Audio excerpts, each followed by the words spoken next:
Bem-vindo, pessoal, ao nosso canal Só da Matemática. Hoje nós vamos dar início aqui a uma aula falando um pouquinho sobre a fórmula de Bhaskara e nosso principal objetivo hoje é falar sobre determinante. Bem, a fórmula de Bhaskara ela é usada para calcular a equação do segundo grau. A gente percebe que a fórmula é dada pelo x igual a menos b mais ou menos a raiz de delta sobre 2 vezes a.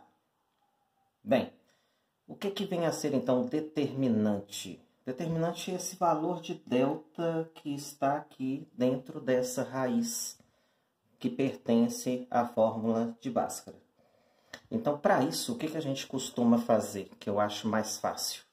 Nós vamos pegar o delta e vamos calcular o delta separadamente. Como que eu faço isso? O delta é dado pela fórmula b ao quadrado menos 4 vezes a vezes c.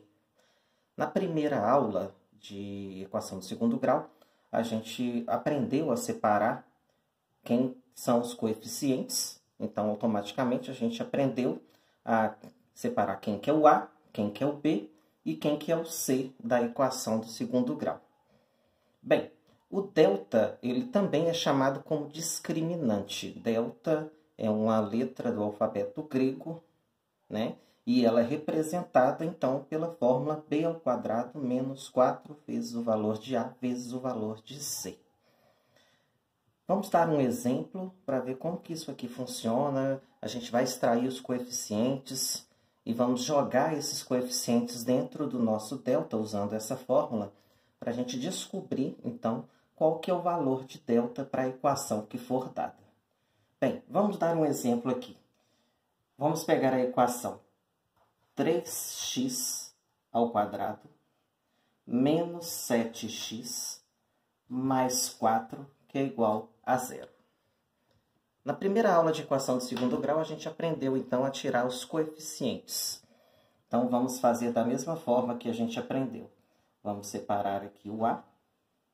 Aqui nós vamos separar o b. E vamos separar o c. Lembrando que o a é o termo que acompanha o x ao quadrado. O b, ele acompanha o x. E o c, ele não tem x, também chamado termo independente, como a gente explicou na primeira aula.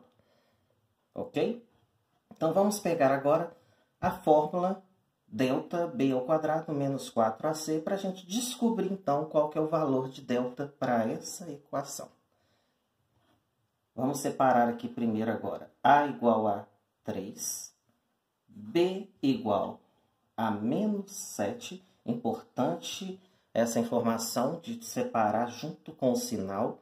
Eu chamei a atenção em relação à primeira aula. E agora nós vamos pegar o c igual a mais 4. Ok? Então, temos aí o a, o b e o c separados, para que a gente possa utilizar agora a fórmula do delta. Vamos lá.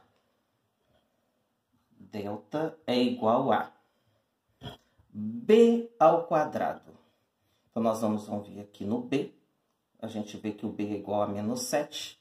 Como ele é negativo, nós vamos colocar o menos 7 entre parênteses e vamos elevar ao quadrado, substituindo na fórmula.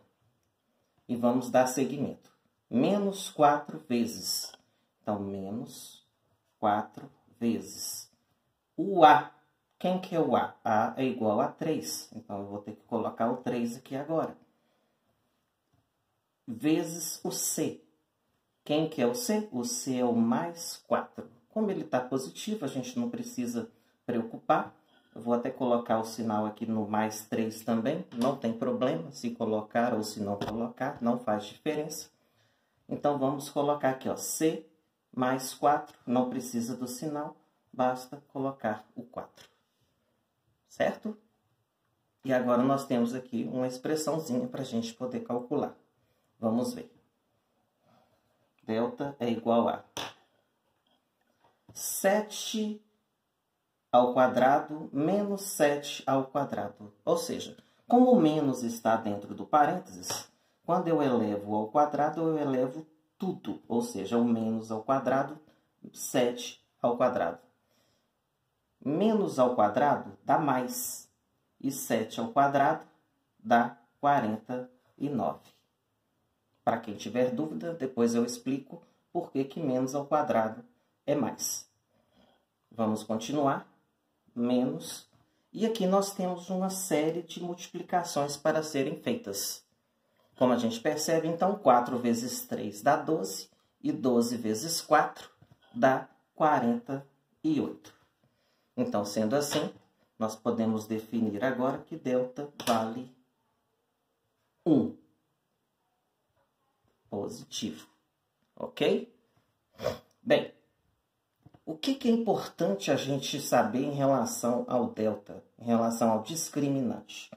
Existem 3 princípios fundamentais que a gente tem que levar em consideração quando a gente acha o valor de delta. São eles: o delta maior do que zero, que é o caso dessa expressão que nós acabamos de calcular, onde delta vale mais 1. Nós temos também delta igual a zero e temos também delta menor do que zero. Para cada uma dessas situações, a gente vai agora colocar alguma observação. Vejamos então. Toda vez que nós calcularmos o delta, ou seja, calcularmos o discriminante de uma equação de segundo grau, e nós tivermos o delta maior do que zero, ou seja, todos os valores positivos, nós teremos então duas raízes. Duas raízes. Bem, o que são raízes? Nós vamos verificar isso na próxima aula. Raízes, na verdade, são os valores de x que anulam a expressão que foi dada, ou seja, a equação do segundo grau que foi dada. Então, quando eu colocar um valor de x aqui e tudo isso aqui der zero, automaticamente eu estou falando das duas raízes.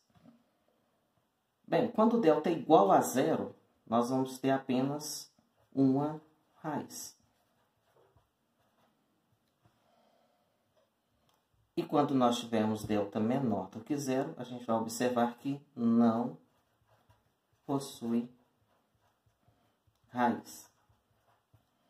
Ou seja, vamos falar então em relação à equação de segundo grau. Quando nós encontrarmos delta maior do que zero, nós vamos ter duas raízes para a equação de segundo grau. Quando nós encontrarmos delta igual a zero, nós teremos apenas uma raiz. Quando nós tivermos delta menor do que zero, a equação não possui raiz. Ok? É isso aí. A aula de hoje termina agora. Obrigado aí pela atenção de todos vocês. Não esqueçam de deixar seu like, dar um ok, chama a gente em notificação. E um abraço para todos. Obrigado. Valeu.